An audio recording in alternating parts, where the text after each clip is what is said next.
Hello, ghouls, and welcome to Brave the Basement. I'm your host, the Ghoul That Rules. I'm your co-host, Black One Jack 2. If you enjoy getting a little scared, ghost stories, haunted houses, a believer in the supernatural, or maybe even a skeptic wanting to look at things from a different perspective, then this is the show for you. Hey, Blackjack, how's it going? I'm doing pretty good. How about you? I'm doing great. So today we got a special guest. He is the front man and guitar player for the power trio, South of Sorrow. Hey, Faddle, how's it going, man? Doing pretty well. How you guys doing today? We're doing great. It's cold outside. It is December. And what better way to spend the day than listen to some ghost stories and talk about some paranormal things? So, just so you guys know, Faddle, I've done the math on this, man. We have been friends since 1995.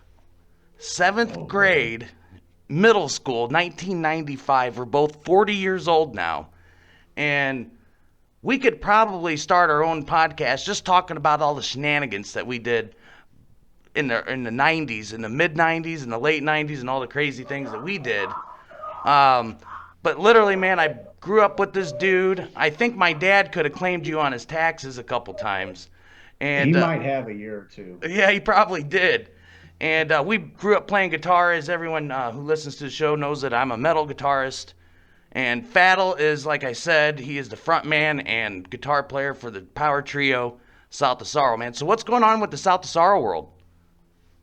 Well, actually, we just released a record like 2 weeks ago. It's one that we were trying to release, golly, back in early summer. But anytime you are doing things independently, there are more road bumps and hurdles than anyone could really anticipate.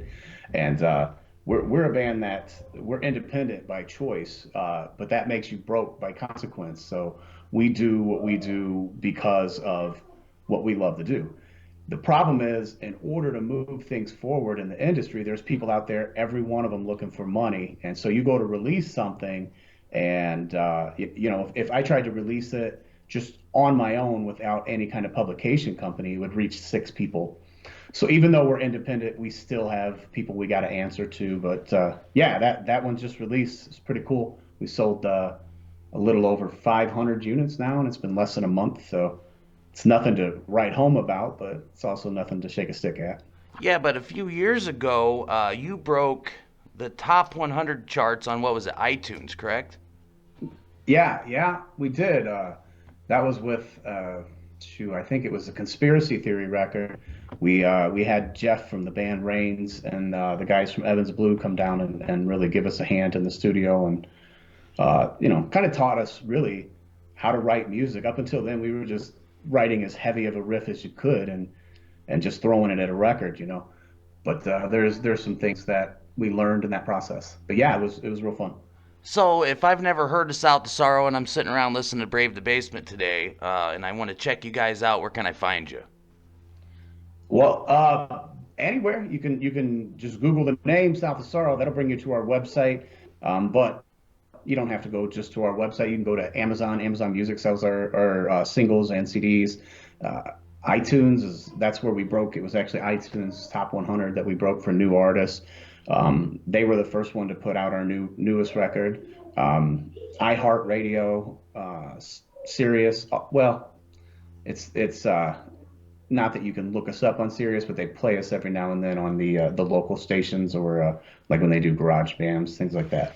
So definitely, guys, check out South of Sorrow if you're into some killer music. And I'm not just saying this because I've been friends with this dude since 1995. I'm saying this as a fan of South of Sorrow. I go to everything I can, which isn't, unfortunately, it's not very often because my schedule is just so crazy busy.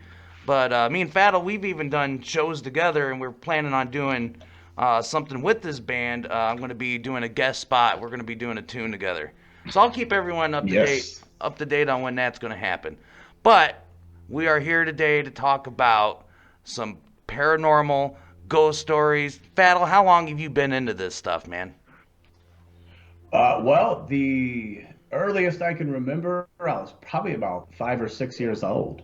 Um, it was back when I don't know. It was fun to tell ghost stories. It was fun to be spooky.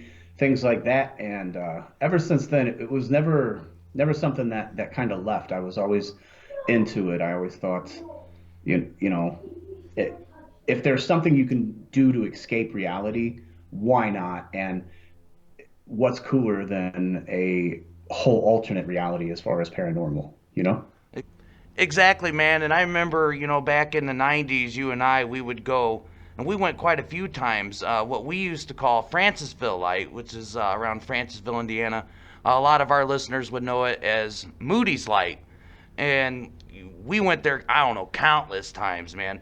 And I even told the story on one of the shows how we spent the night in a cornfield because we crashed into the cornfield and all that stuff.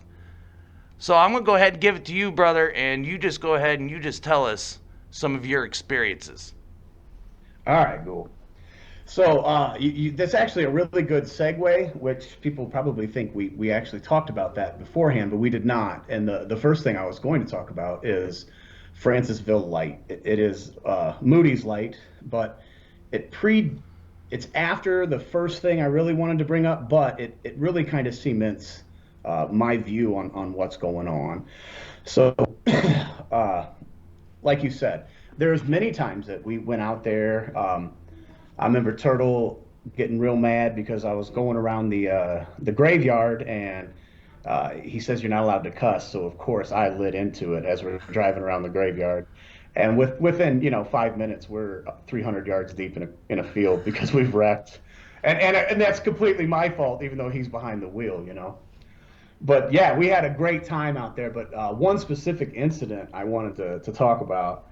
I went out there with a group of friends, and people will talk about what goes on out there. Kids having a good time. Sometimes they are involved in activities that aren't legal, but that's really not the case in what I don't think that is what causes the moody light or anything like that. So, anyways, just kind of to walk you through, we go out there like it's any other time. Me and one buddy, and we are doing what kids do, and we're just hanging out, and we're actually sitting on the hood of a Cadillac, and we're watching this light, and it's off in the distance. If anyone's ever seen it, it kind of starts for me at least. I see like a little red light, and it starts bouncing back and forth, and then you got a yellow light that seems to be above this red light, and it does seem like somebody's walking towards you with a lantern, but it's 300-400 yards away, so it's kind of creepy, but it doesn't always get scary. And sometimes if you cuss, that light just disappears. It always goes back to something like that. So me and my buddy said, we're not going to move. We're going to sit on this car. And we did. And lo and behold, here comes the light. And like many other times, it's starting to move, and it kind of seems like it's getting closer. And if you've ever been there, there's a T road off the end of this dirt road. And typically the light doesn't even make it to the T road. But for some reason, the T road was just the beginning. And we started seeing this light, and it illuminated the gravel. And I've never seen it illuminate the gravel before. But we had made a pact. We weren't going to say a word. We were just going to sit there. But I look over, and my buddy looks back, and he sees it too. And where it gets a little weird is I start hearing dogs barking, and it sounds like, a group of like 7 or 8 dogs, a couple hundred yards away. But as this light gets closer and closer, I don't see a figure, I don't see people, I just see what is like a big light. It now becomes like 300-400 dogs. It's like you're in a movie. All I hear is dogs barking, just so many dogs, it's almost jarring. And I'm wanting to know what's going on, what's happening out here that all these dogs are freaking out.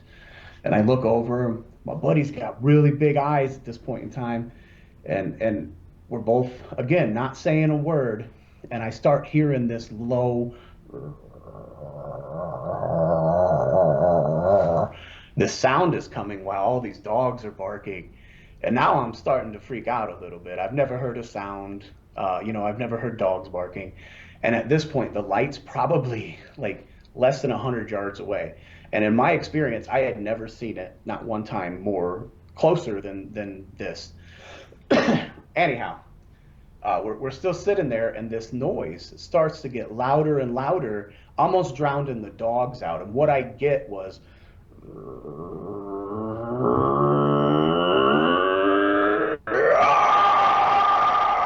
and as soon as that peak of this noise hits, it's like the light flew from 30 yards away and absolutely punched me in the chest. And I looked over, and my buddy hit the ground on the hood, and we both jumped up, had not said a word, and he just expletively said, "Did you blank and see what I just seen?" And we got in the car and we tore out of there at the fastest rate ever. And I know a lot of people will never believe that story, but me and my guy, we were there. It happened, and I'll tell you, I knew at that point in time there's things going on that I had no clue of, and I don't want to mess with. But that one was, it was crazy.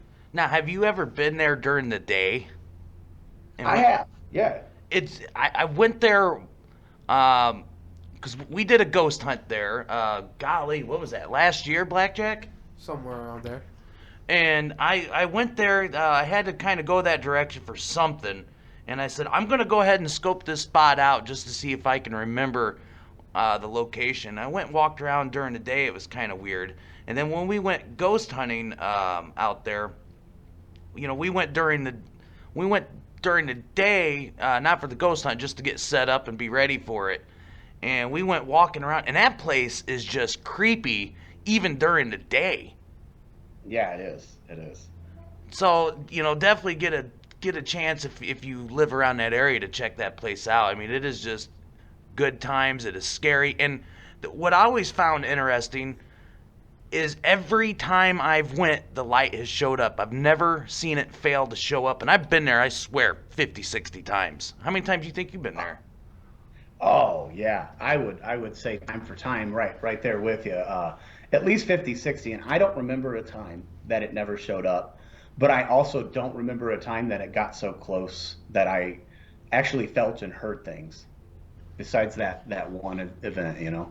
So what would you think that sound was? I'm trying to think, you know, and I have no clue, but if I'm being honest with you, I'm at this point, I think I'm like 16, 17 years old.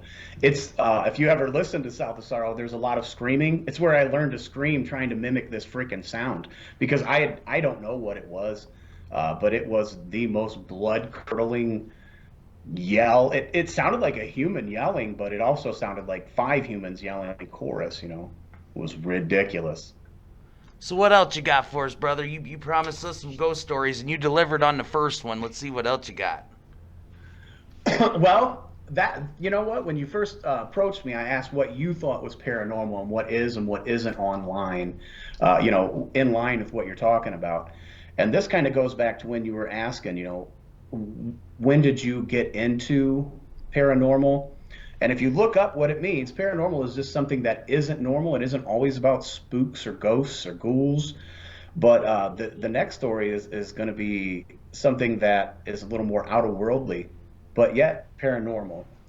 I remember I was a young kid. I've got some really early memories that people say you can't have. I remember being so young that I woke up one morning and it was just beautifully green outside.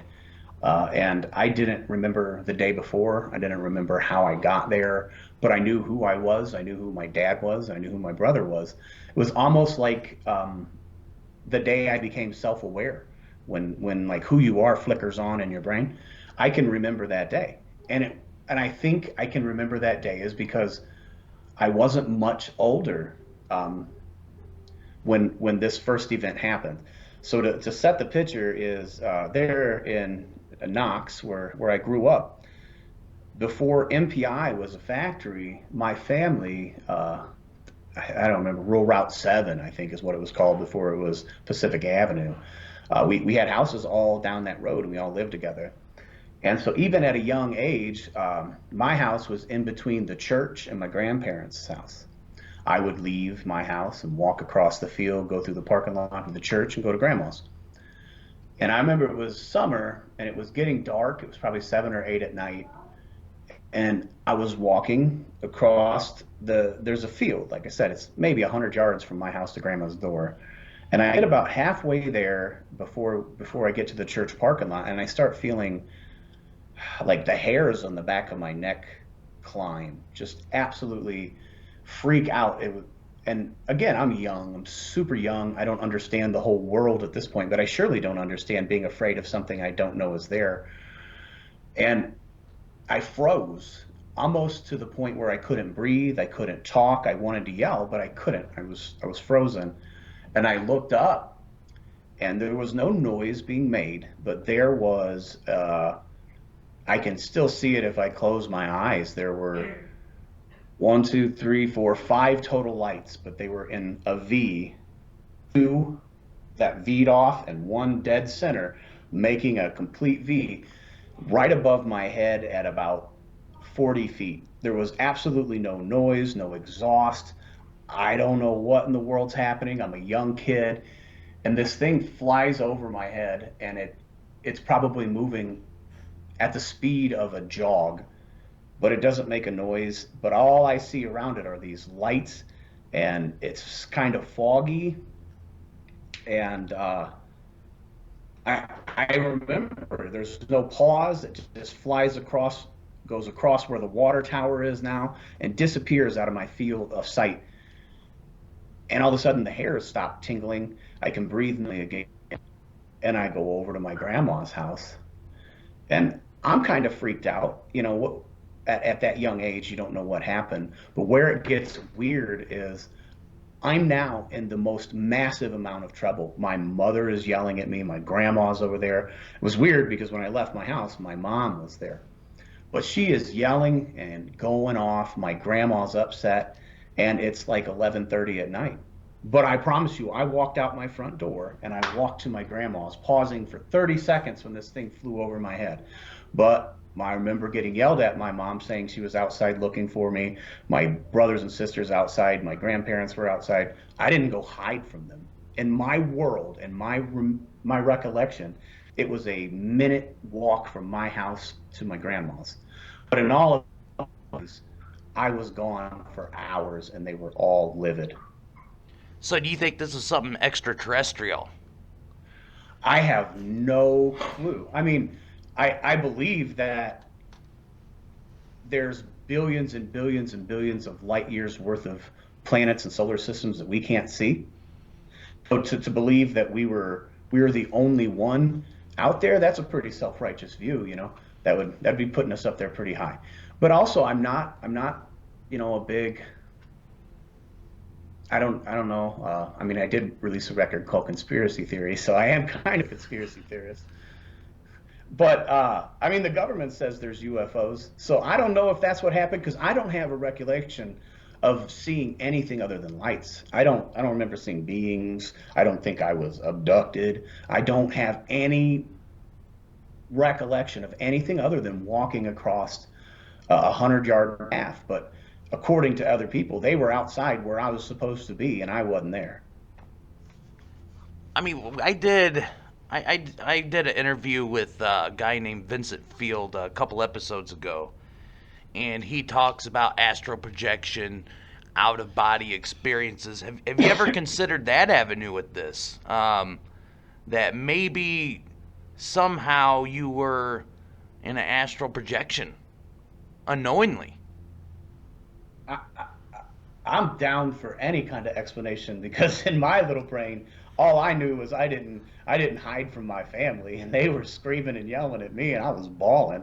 And what are you supposed to do at the age of like 5? I was abducted by aliens. Nobody's gonna believe that. Especially at that So age, man. And right. it's funny to me because when you mention your grandma was going off, I spent a lot of times at your grandma's house. I can't imagine her yelling.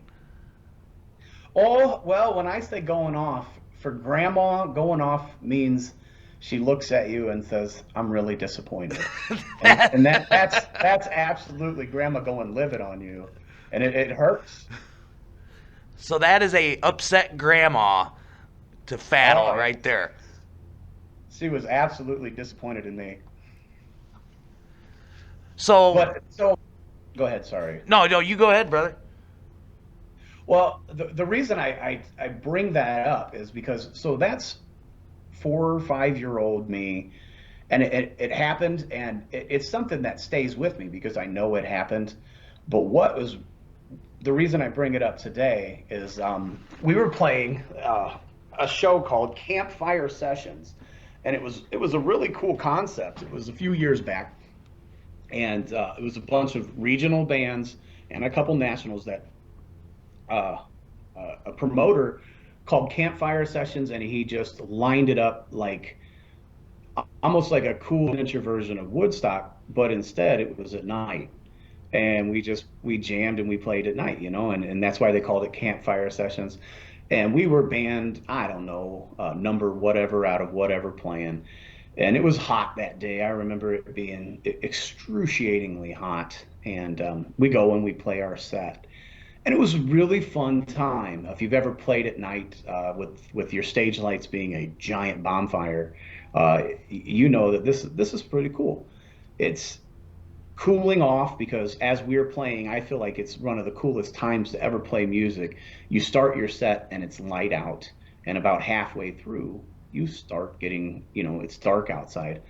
But anyhow, the music is secondary to this. We get done playing, and I'm spent. I'm a big guy, and I want to make sure I put all the effort I can on stage. We get out, unload our gear off the stage, and go out to the woods to unwind as musicians would do, me and the sound guy. And I'd never met this guy before. We're just chilling, sitting on what looks like a downed tree in the middle of the woods, just relaxing. And lo and behold, this is years and years and years and years and years later. As I'm sitting there, those weird tingles that come up your spine, it happened again. I started feeling like real anxious, real nervous, but not to where I couldn't move or talk. So I looked over at the sound guy and I said, "Man, you feel funny?" And he looked at me and he was as white as a ghost. And he said, "I only felt this way one more time in my life, one other time." And as he says that, I promise you, it's the same dang lights. They come flying across the stupid field, man. And we're in the woods and we can see them. They don't make a bit of noise. They move on. And all I can do is look at him and say, "No way that I just seen that and you didn't see it." And he experienced the same thing. He expressed the lights, and he said he had seen them once as a kid, and it jarred me to the soul because I seen them once as a kid too. The only real difference in this event was there wasn't a big lapse in time. When we came out of the woods, nobody, I half expected it, and so did he. I half expected that people were going to be, asking where we've been for the last few hours, but there was no time glitch. But I promise you, it was the same five lights in the same pattern. And me and that dude are still friends to this day. We talk about it on Facebook. We message. Even though it happened to me at a young age, it happened again, and I experienced it with someone else, and it really validated the experience. It made me like, okay, you're not crazy. This isn't just an imagination of a child. You've experienced it twice, and oddly enough, you were by yourself with another dude who experienced it as well. So I want to tell, and this it was under the guise of paranormal, and I'll see if you remember this night, Faddle. My dad's house is right next to a park, and going into that park, you cross a bridge, and there's trails that lead to the cemetery. And I've shared a couple personal experiences inside there. Blackjack and I went on a ghost hunt last year to that same spot. But one night, me and Faddle, we were with two girls, and we decided that we wanted to take these girls and try to scare them in that cemetery. Do you remember that night, Faddle? It's kind of coming back. Did we was my drummer there for a second on the bridge? When we first crossed? Yeah. Possibly. Okay, yeah, go ahead. I think I'm there with you. Not that really anything paranormal happened. We took these two girls out to that spot, told them all sorts of crazy stuff just to get them scared so they'd hold on to us for a little bit. So Yeah. So just some advice, Blackjack. You want to get a girl grabbing onto you, man, just try to give her a little bit of a scare, take her to a scary spot. I was just wanting to see if you remember that night. I think about that night a lot. Yeah, yeah. It was completely PG-13, Blackjack. We were all good. But I'm just trying to give Blackjack a little advice there.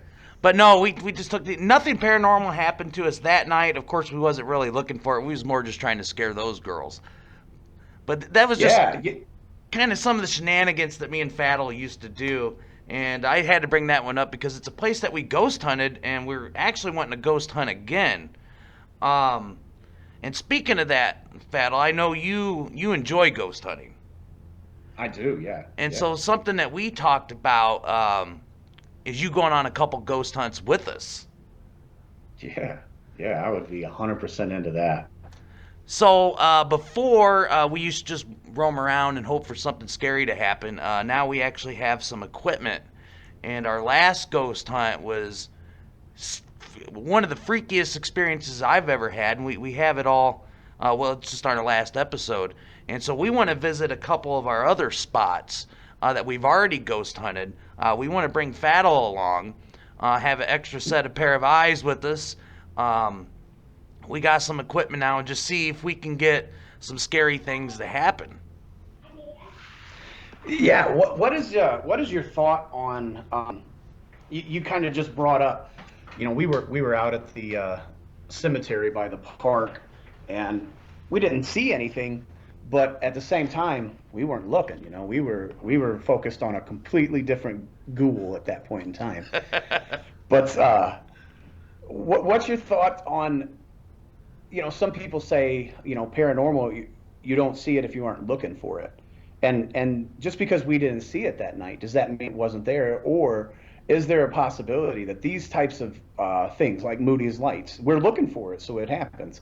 What if you go out there and you're not looking for it? Do you believe that people are seeing the same thing, or is paranormal something that is intangible? Everybody sees it if it's happening. Well, man, if you'll remember, I used to date a girl that was on the other side of those trails, and Yeah. and I shared this experience back in season one, going all the way back. I was on my way to see a girl one night, and I had a For paranormal Bible study, experience. right? Yeah, we were going to go to do a Bible study at like midnight, one in Okay. the morning. So I went to sneak Yeah, I off. remember. And I actually got caught one time. You probably remember that night because you were chilling in the basement, and I was I like, all was right. there. Yeah, I was there. And I'm like, all right, I'm gonna go out and see this chick, man. I'll be back. And yeah, I got caught by my dad. But Blackjack's over Yeah, here Grandpa laughing. Blackjack did not buy into that. He didn't believe me a minute when I said you were going to go do Bible study. So, but anyway, the point is, I wasn't looking for anything paranormal, obviously, at this point. I was heading to this girl's house. And so, to answer your question, I think sometimes you can stumble across the paranormal without even looking for it. Yeah, But I think that's valid. I think the big difference, though, now that I think about the question that you asked, is that night I was alone going through a spot that I knew was paranormal. So even though my mind wasn't on the paranormal, I stumbled across it. Whereas you and I were out trying to basically impress these girls that were with us that night. So our focus Hmm. was under the guise of paranormal. Yeah, If that makes sense. yeah, it does, and I think that there has to be at least some sort of frame of mind. I don't know if you have to really be looking for it, but I think you have to be in some sort of frame of mind in order for it to register. I believe that there might be paranormal things, and again, paranormal is just things that aren't of the normal. They could be happening all around us, and if we're not in the right frame of mind, we could pass it off as deja vu. We could pass it off as that really never took place. We could pass it off as just a weird feeling. Now, when we did a ghost hunt of that exact trail, and because we started on from We started at my dad's house, and we were just taking a couple pictures. And so just picture in your mind, you get on the bridge from the road, and you're heading towards the park, and you get kind of towards the ends of the bridge, and Blackjack turned to the left, and he was just taking pictures. And the only reason he was taking pictures, because what we like to do is post some of these pictures on our website, so listeners, when we go on these ghost hunts, can just follow along. So that, because we don't do video, it's just audio only. So it's just a way Right. to enhance the experience of the listeners, so they can follow along to the pictures. Well, we get back from the ghost hunt, and Blackjack starts going through his photos that he took, because he's our official photographer on these hunts, and he caught what we believed was two ghosts. And it's interesting that you said, sometimes you got to be in a frame of mind, but not necessarily looking. And, when you're Right. documenting a ghost hunt, which is a lot different than just trying to find something paranormal, you're trying to document everything around you. So even though you're there looking for ghosts, your frame of mind in that very second might not even be on ghosts. So, his frame of mind, for my opinion, and Blackjack, you'll have to jump in here, he's just trying to document the surrounding area, just like I said, to enhance the experience. And Blackjack, do you remember taking that picture? Yes, I do. And so, remind me exactly what was in that picture. I can see if I can pull it up. I remember there was that guy standing by that tree. Right, and then there was a ghost right next to it. Hang on, give me 2 seconds and I can pull it up and it'll be easier. Yeah, go ahead, and if you want to see the picture, just head on over to Brave the Basement at Weebly.com and go to our ghost hunt page, and you'll be able to see the picture he's getting ready to talk about. But like I said, just to kind of go back to your original thought here, Faddle, is sometimes I think you do got to be in that frame of mind, even though it might not be what's exactly on your mind, if that makes sense. Y- Yeah, I agree 100%. It doesn't necessarily mean that you have to be looking for paranormal, but just at least in a mind that isn't focused on something, hyper focused away from it. Yeah, and I'll try to remember. I'll text you this picture after we're done recording, man. It's pretty trippy. Blackjack, you found it. Go ahead and describe what you I see. found a closer up of one of them. And this one, if you can see here, it looks like a full body person just standing there, just looking up at the sky. And it was very weird because I was actually disappointed. I was like, oh man, I didn't get anything. But I found this, and what actually drawn me to the picture was a little freaking the tree that had a face on it. I was like, oh, there's a tree with a face, and I looked down, and there was that guy just standing there. Yeah, So man. I When thought you it was when very you see funny. this picture, look for the face in the tree. Okay, that's not the paranormal picture. That's just where you can focus your eyes. Look directly underneath the tree, man. Where you see what looks like eyeballs on the tree. If you go just an inch down, you'll start seeing what we're talking. So I'll make sure to send that over to you, man. I think you'll get a kick out of that. But anyway, brother. So Yeah. once again, That, man. that's kind of like if you guys go ahead. Oh, okay. I thought I lost. We're doing this remotely, so I thought I lost him there for a second. Now, I was just gonna say, man, real quick before we get out of here, brother, if you wanna go ahead and tell everybody where to catch South of Sorrow.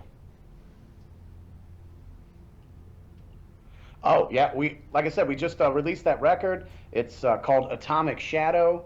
It's the first record recorded at Sorrow Studios, so we did not ship anything out. We did it all in house, and the the name Atomic Shadow, it's actually a real thing. If you've ever looked up what an atomic shadow is when we dropped the fish bombs on Hiroshima and Nagasaki. They were so hot that they actually melted shadows into the ground. So the shadow caused, of a kid jumping rope, which is actually, if you check out our cover, that's what it is. The temperature in that shadow was so much different than the temperature around it that it etched that shadow into the earth. It's called an atomic shadow, and they're real things. But it's really cool because after something so devastating as a nuclear bomb, there are things that are just left and etched into the earth that reminds us. And that record, Atomic Shadow, is all post-COVID. This is written during COVID, and now we got to live in the shadow of what took place during that crazy time of our life. So that's what it's about. You can check us at again, iTunes, Amazon Music. Just Google the name South of Sorrow. We're on YouTube, all the good stuff. So right now I have all of South of Sorrow's albums except for the new one, so I definitely got to get my hands on that. Hey, Faddle, man, we want to thank you for coming on, brother. Like I said, we're going to do a couple ghost hunts soon as spring hits. I'm real excited. We would like to go back to, I'd like to take, honestly, where I'd like to take you is Winnemac, Indiana. We want to go back to Dead Man's Hollow. When we went there, Yes. and it was just a couple episodes ago. You can go back and listen to that. We didn't have any equipment, and this was the one, man. If you remember, I sent you the trailer before I released it. I'm like, hey, man, check out the trailer for this episode. And Yeah. the first thing you texted me back was, well, what was 4 feet in the air, man? Like I had you hooked right then and there. That was the place. So all we could really do is we seen some orbs that night, and we just had that unbelievable feeling that something just wasn't right. And after our success that we had with the equipment that we invested in at Posey Chapel, have you ever been to Posey Chapel? No. We had a conversation with a ghost, and we got that to. documented. So we definitely want to go back to, and that's where I'd like to take you for the first one, and then hoping that you will join us because I want to go back with equipment to the cemetery right there in the park, man, and see what we can capture with this equipment because we just had so many experiences there that, I mean, why not, But anyway, man, hey, Faddle, thanks again for coming on, brother. Sure. Sharon, always enjoy talking to you. And you got anything, Blackjack? Nope. All right, guys. So if you have a ghost story you would like to share, we have several different ways you can submit them. You can email your story to bravethebasement@gmail.com. You can submit your story right on our website at bravethebasement.weebly.com. Just go to our contact page. You do not have to provide your name or email to submit a story. You can also submit your story on Reddit, on the subreddit Brave the Basement. You may also post your story in the YouTube comment section. And that brings us to the end. We hope that we brought you just a little fright. And remember, when you're up late at night and you hear something in the other room that just doesn't seem right, it's okay if you need to turn on the light to protect yourself from things that go bump in the night. I'm your host, The Ghoul That Rules. I'm your co-host, Black One Jack 2. And Faddle, you want to go ahead and say later? Hey, I was Faddle. It was a great time, man. You guys have a good one. All right, thanks, guys.